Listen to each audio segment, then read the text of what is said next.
Alrighty, hello class. So today we're going to be looking at tree diagrams and how we calculate probabilities of these compound events.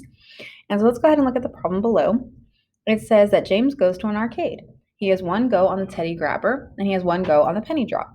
The probability that he wins on the teddy grabber is 0.2 and the probability that he wins on the penny drop is 0.3. So go ahead and write these two parts down because it's going to be helpful to us to complete the tree diagram as we see below.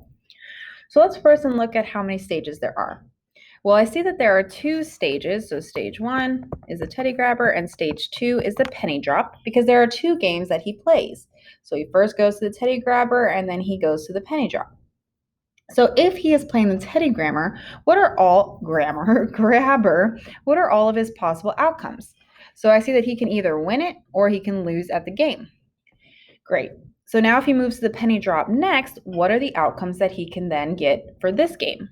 Well, first we would need to draw the branches from the first two outcomes because if he plays the teddy grabber first, he can either win and then move to the penny drop or he can lose and then move to the penny drop. So that's why we have our options right here with two sets of branches for each outcome. And that's what we're going to do to then find the outcomes for the penny drop.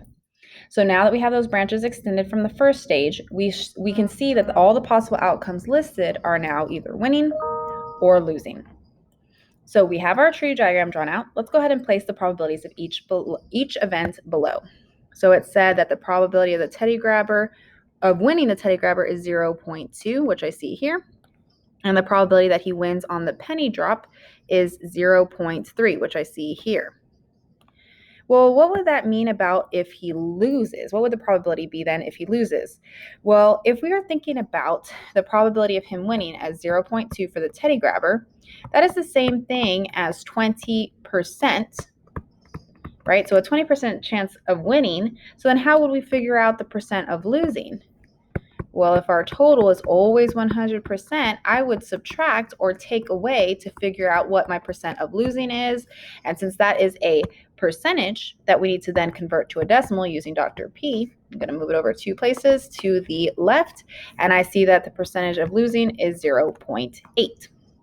We can also do the same thing here with our probability of 0.3 of winning on the penny drop and know that 100% is the equivalent of 1.00. So let's make sure we line up our decimals here, and I see that we get a probability of losing of 0.7.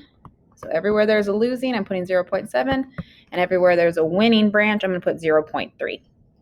So now that we've listed the probabilities of each event below, you're going to list all of the possible outcomes in a third column in our draw it.